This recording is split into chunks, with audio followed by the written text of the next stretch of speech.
আগরতলা আউলিনি মহারাজগঞ্জ হাতিও রুতুমুঙ্গ অঙ্করকা সদর হাঙ্কুর তাংফাং অসীম সাহা মানে খনি রাংমারি মরকমা বাগিনো অ রুতুমুং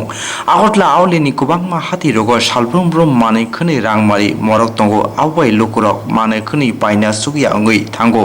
মানে খনি রাংমারি জায়দেব tong abuna naina bagai o rutukmung hangkor tangphangni bukhakni ngai kaitham bodol songsawe agotla auli ni kobangma hatiwa thangoi manai khani rangmari morok ngma abuna rutukmungni bagai o saklaimung joton slai hatiwa alu pias rangmari belaito morok abobai lokurok paine sugya ngui thango koktisala sodor hangkor hafang osimsa maharajganj hatiwa thangoi naikha mosa kathang alu pias jotoni rangmari kisa bangja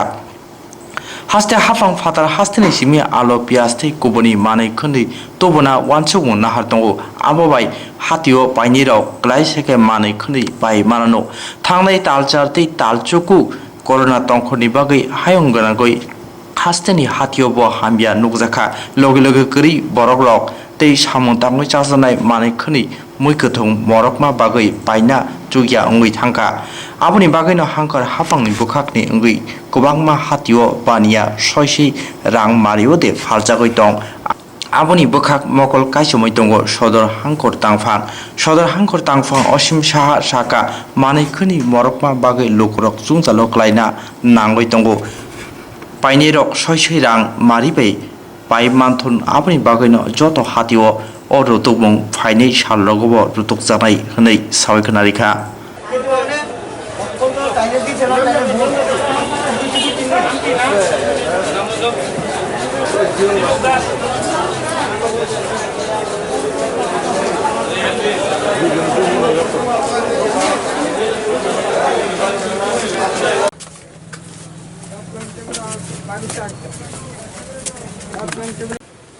আজকে তো আমরা মহারাজগঞ্জ বাজারে আমরা দেখলাম বিভিন্ন কয়েকদিন ধরে আমরা পত্রপত্রিকা দেখছি যে জিনিসপত্রের দাম অনেক বেশি চলছে কাঁচা সবজিরও দাম বেশি তো আমরা আজকে তদন্ত করে দেখলাম যে যেমন কাঁচা লঙ্কা দেখলাম 60 টাকা কেজি 70 টাকা কেজিও আছে ভ্যারাইটিস আছে ঠিক টমেটো 60 টাকার মধ্যে পাওয়া যাচ্ছে পাশাপাশি বাঁধাকপি আমরা দেখলাম 60 টাকা কেজি এবং আলু পেঁয়াজ আজকে পাইকারি 60 টাকা এবং খুচরো দেখলাম 62 টাকা এখনই দেখলাম যে 62 টাকা খুচরা পাওয়া যাচ্ছে আলু 40 থেকে 45 টাকা এটা ভ্যারাইটির উপরে নির্ভর করছে তো এটা দেখা যায় যে মানে বিগত 15 দিন আগে যে রেট ছিল কাছাকাছি সেই রেটেই চলে এসছে এইভাবে যদি চলতে থাকে আশা করি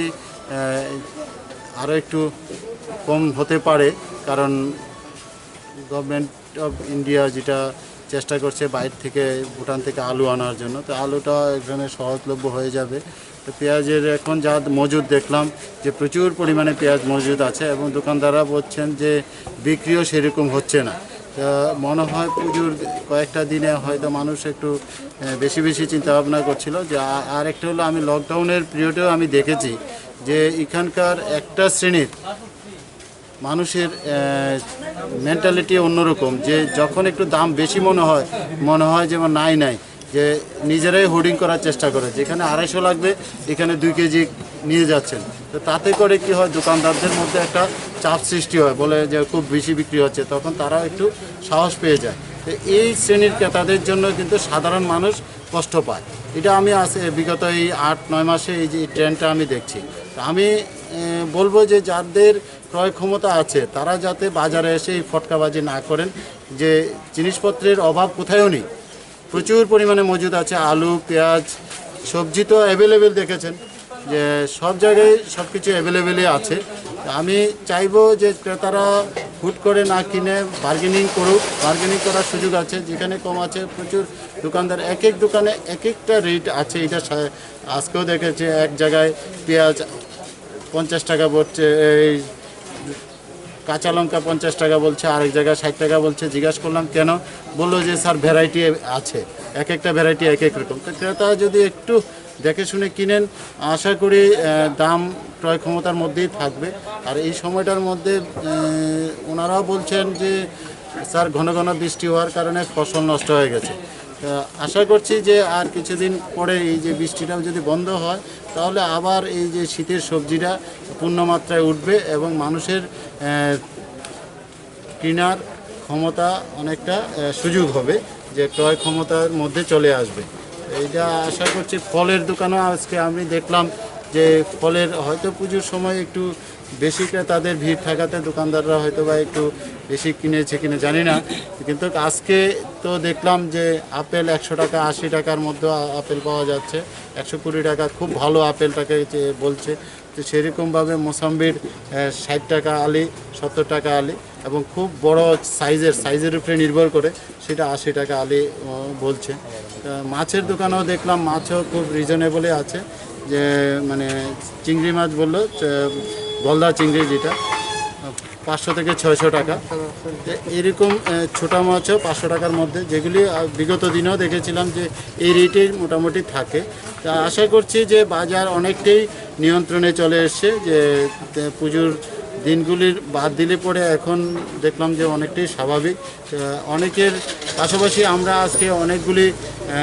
বিষয়ে আমরা মাঠে নেমেছিলাম, যে মাস্ক পরা, সোশ্যাল ডিস্টেন্স মেনটেন করা। সোশ্যাল ডিস্টেন্সটার মধ্যে বাজারে একটু ঘাটতি আছে, মাস্ক পরা দেখলাম অনেকের মধ্যে মাস্ক নেই। আমরা ইতিমধ্যে অনেক ফাইন করেছি। যেটা বেশি করে আমাকে ভাবাচ্ছে যে দোকানদাররা যারা আছেন, যে তারা মাস্কটাকে স্বাভাবিকভাবে পরেন না, যেভাবে পরে থাকার কথা সেভাবে পরছেন না, নাক মুখ খোলা রেখে মাস্কটা ঝুলিয়ে রাখছেন। তো এই জন্য আমরা অনেককে ফাইন করেছি, অনেককে সতর্কতা করে দিয়েছি। আর যাদের কাছে মাস্ক নেই তাদেরকে আমরা পর্যাপ্ত পরিমাণে মাস্ক নিয়ে এসেছি, আমরা নিজেরাই ফ্রিতে ডিস্ট্রিবিউশন করছি যে মাস্ক পরে থাকার জন্য। তো এই অভিযান আমরা জারি রাখবো আজকে। পাশাপাশি এখানের পাশাপাশি আস্তাবল এবং ওই মার্কেটগুলিতে আমাদের আরেকটা টিম কাজ করছে, সদরের ডিসিএমরা আছেন ওইখানে। আমরা আরও এই অভিযান এখানে আরও কিছুক্ষণ আমরা জারি রাখবো এবং পাশাপাশি অন্য মার্কেটগুলিতে যাব। তা আমি আপনাদের মাধ্যমে সবার কাছে একটাই অনুরোধ রাখছি, যে মানুষের মধ্যে একটা সহজ মানসিকতা চলে এসছে যে করোনা বোধহয় চলে গেছে। আসলে করোনা তো যায়নি এমন কোনো তথ্য আমাদের কাছে নেই।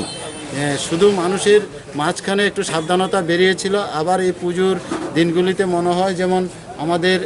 পজিটিভিটি যেহেতু কমেছে, তো মানুষ একটু সচল স্বাভাবিক হয়ে গেছে। তো এই স্বাভাবিক কিন্তু আমাদের দুর্ঘটনার কারণ হয়ে দাঁড়াবে। তা আমি সবার কাছে অনুরোধ করব যে স্বাস্থ্যবিধি মেনে যেগুলি বলা আছে, যে মাস্ক অবশ্যই পরে থাকবেন, সোশ্যাল ডিস্টেন্স মেনটেন করার চেষ্টা করবেন, 2 গজ দূরি সেটা মানবেন, এবং ঘন ঘন